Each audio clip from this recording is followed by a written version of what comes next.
A lucky few sellers achieve a big profit within short time periods.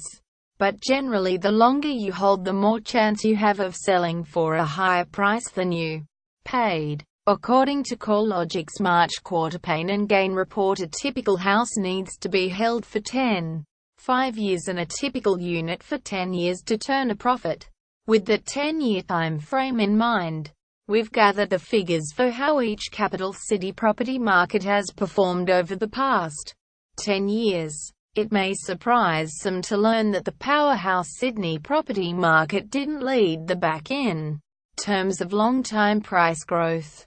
The CoreLogic figures revealed Melbourne's dwelling values went up by 7.2% every year for the past decade. Sydney was next with dwelling values up by 6.9% a year. While the Darwin property market is experiencing some real drops in values at the moment. Dwelling values are down 4.2% on this time last year.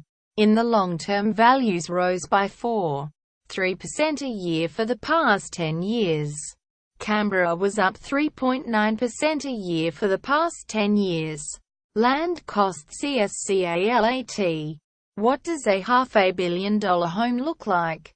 Analysts often cite Adelaide's underperforming economy for keeping property price growth low, but it was next on the list with 3.6% growth a year for 10 years.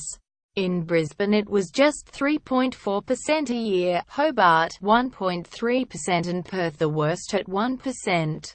Perth dwelling values have dropped 4.2% in the past 12 months. CoreLogic head of research Tim Lawless said while growth had softened in some capital cities this year, signs were emerging that the pace of capital gains may be accelerating across Canberra and Hobart.